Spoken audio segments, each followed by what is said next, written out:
Hello, everyone.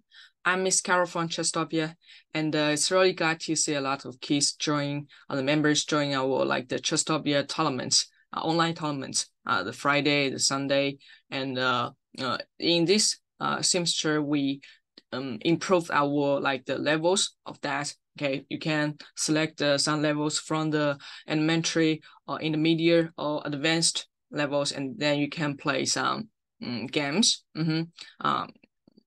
And after the week's tournament finished, I'm gonna select some games for you kids and to learn something from that.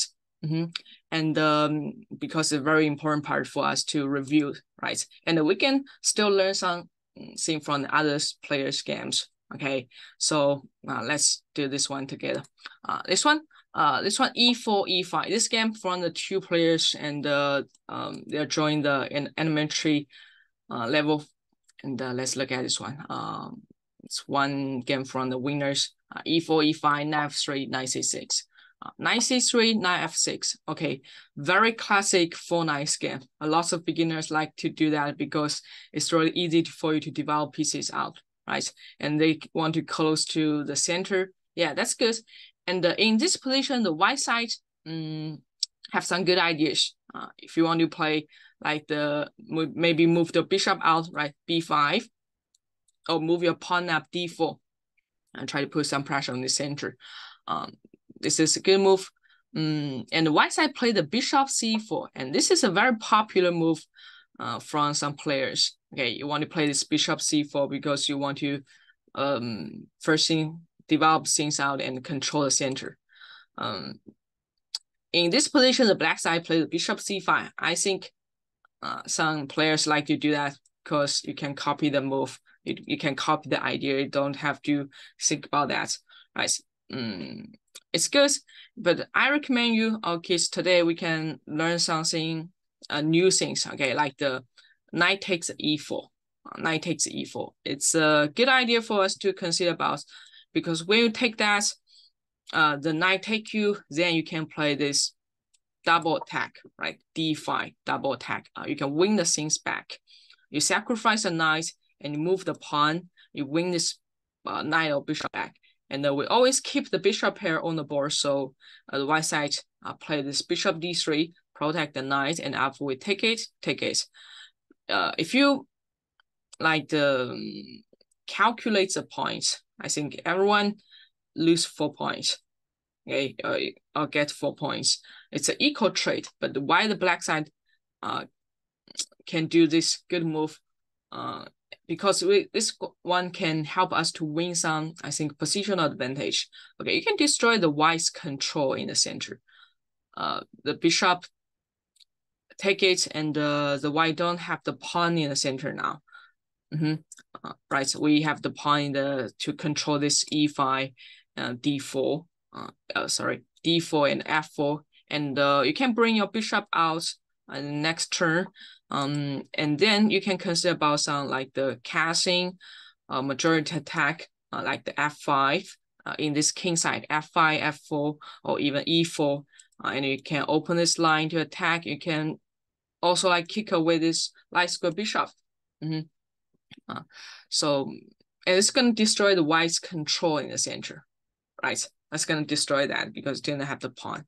So we can have some extra advantage after this move. Knight takes E4.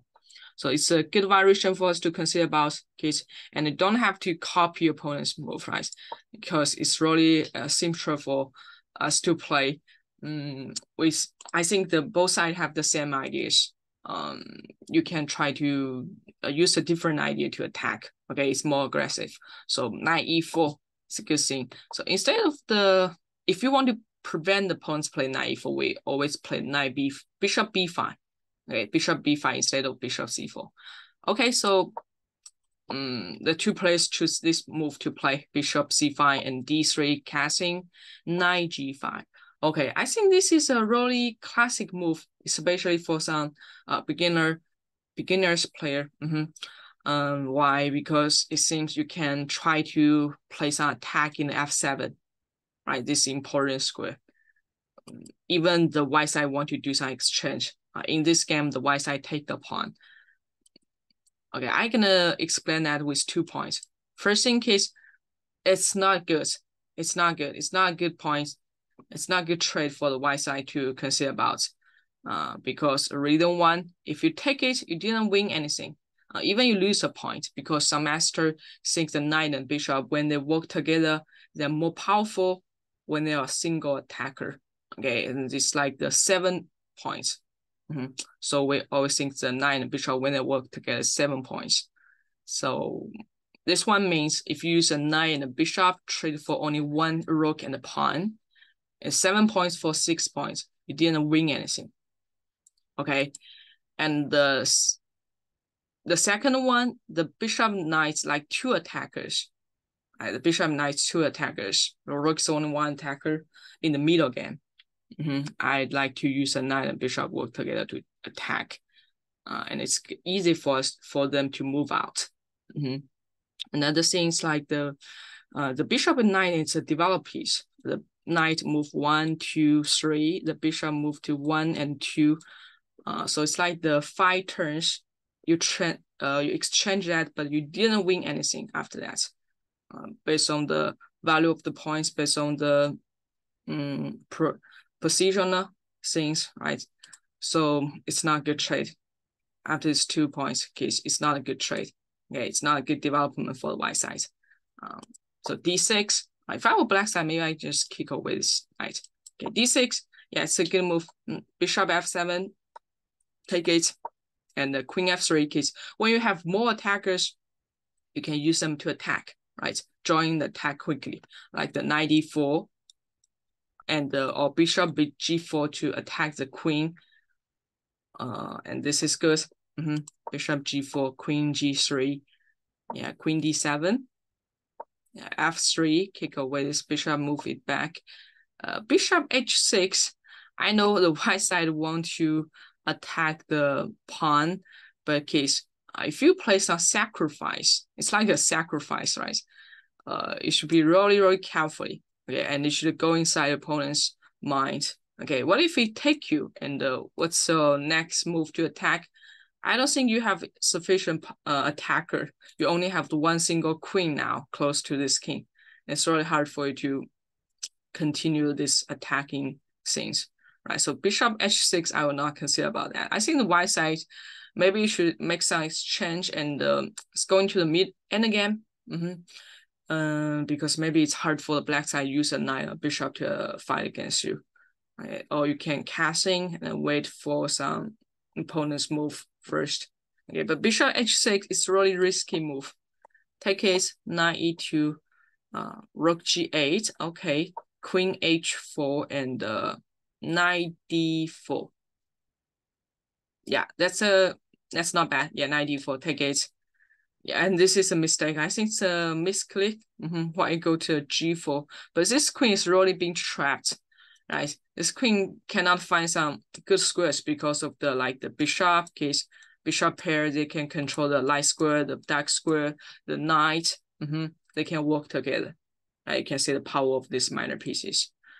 Queen g4. Okay, this one, yeah, I think after you capture the lots of pieces, and then you can try to attack the enemy's king, right? Especially when they're exposed in the center. Yeah, take it, and in this game, the white side resigns. Yeah, the black side then can like bring your queen out to attack, right? Bring in more helpers. Okay, I think we can learn 2 things from this game. First one is another variation when you play this 4-9 game. Okay, and the second is don't use a knight and bishop to trade for only 1 rook and pawn. 90% of this move is not good. Okay, maybe you have some exceptions, but you should base on the position you played. Okay, kids. So I really hope you can play this tournaments, can join our tournaments every week. Okay, kids, because it's really a good thing for us to do some exercise. And especially when you can find some players and their score, their rating is close to, and it's more effective for us to do some exercise. Okay, so maybe can see you next week, okay? And I'm gonna choose the games to like to review it. Okay, kids. So see you next time. Bye bye.